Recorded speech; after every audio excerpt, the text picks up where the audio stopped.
Jacob Rees-Mogg. Thank you, Mr. Chairman. I'm very sorry not to be able to support the amendment by the honourable gentleman, the member for Nihilingam, who is, I think, in many ways a walking advertisement for the Union, because it would be a great loss to this Parliament if he were not here and were prevented from being here by a division between our two great countries.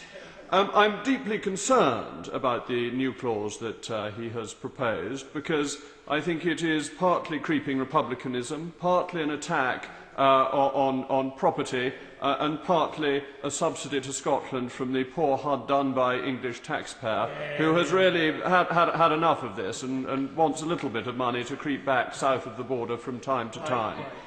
But let me start with that sad day in March 1603, when our beloved sovereign of blessed memory, Elizabeth, died.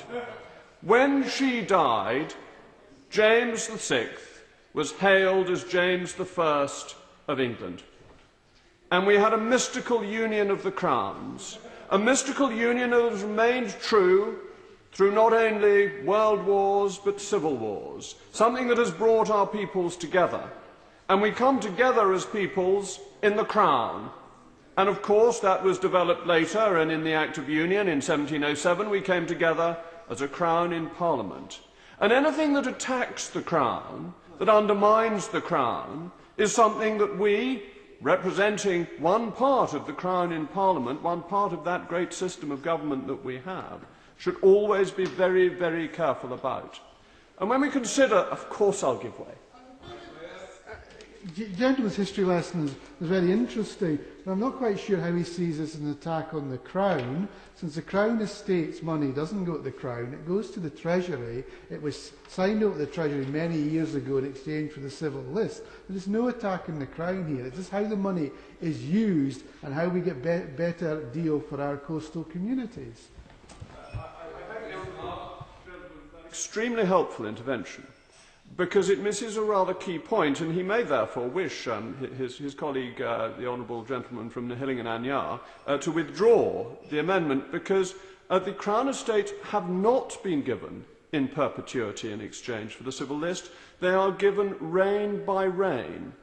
This started with George III, who was a bit hard up at the time. He needed the money, and of course Parliament had and still has tax-raising powers.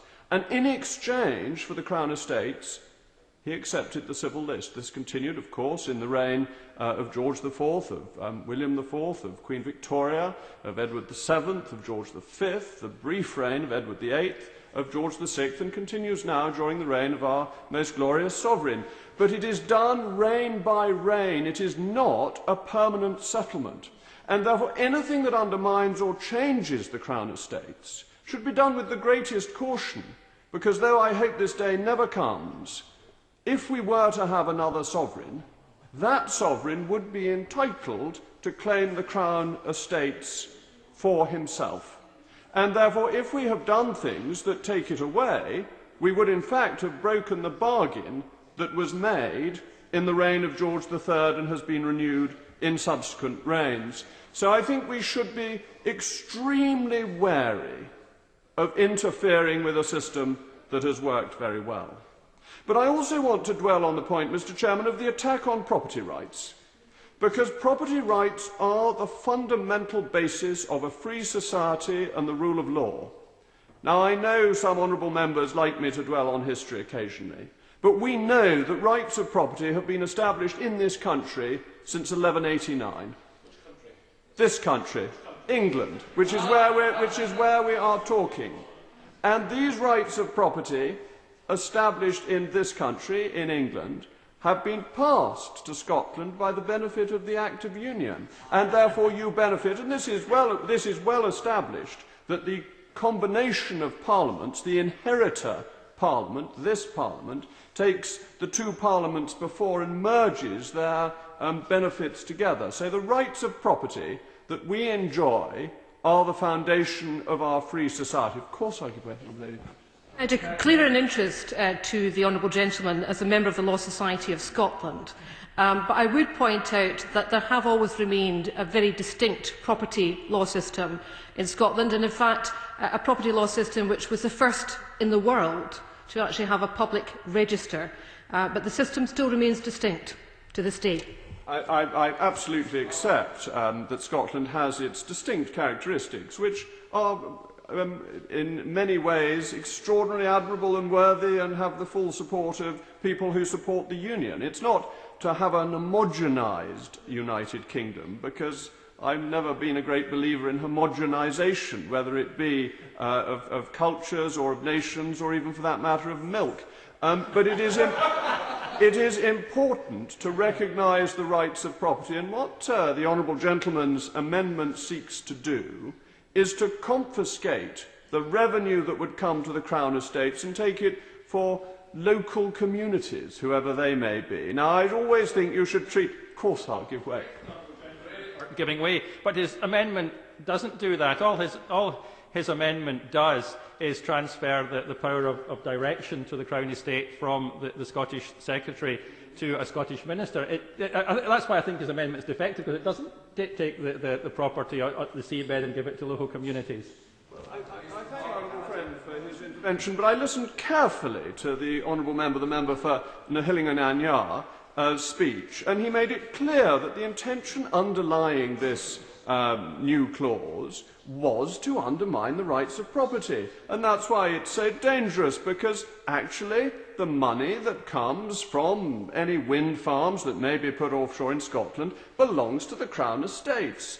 And the Crown Estates are used for the benefit of the whole of the United Kingdom. And to pinch it and say, well, we'll have it for Nahillingan or some other similar part of the country or communities within Nahillingan would seem to me to be wholly inappropriate and a fundamental attack on property rights of the Crown Estates. But once you attack the property rights of the Crown Estates, whose property rights will you not attack?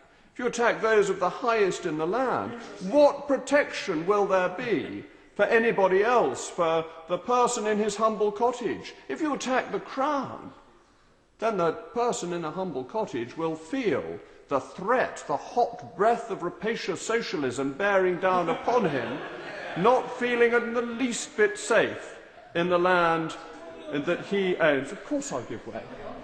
In an extraordinary speech. I've had an email from a colleague watching saying it's epic. It certainly is in an 1842 kind of a way. However, I have a question for him. He talks about rapacious socialism and seizing land. Would he repeal the Land Reform Acts in Scotland, since the Scottish Parliament was established, which allow those on estates to buy the land they live on? Would he see that repealed to protect what he views as the property rights he's defending?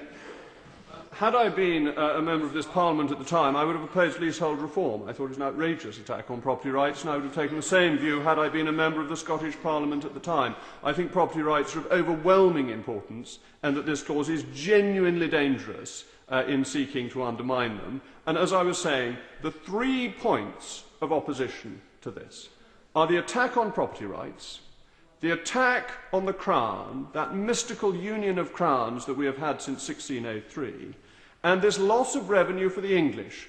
And I feel I must stand up for the people of North East Somerset, because they don't get as much spending per capita on the health service, or on the police, or on education as goes north of the border. And I accept that because I believe in the Union. I think it's a price worth paying. But it has to be a fair price, where those revenues that are the revenues ultimately of the state come centrally and are shared out proportionately. Because once the Scots start saying, well, why don't we have the Crown Estates for the territory, the sea round Scotland, I might say, why don't people living in London say, we'll have the revenues from the Crown Estates in London, and we won't allow those to give any subsidy to Scotland? That would make the Scots rather upset, I should think, because a good deal more money comes from places like Pall Mall and so on, owned by the Crown, than from the seashore. I give way.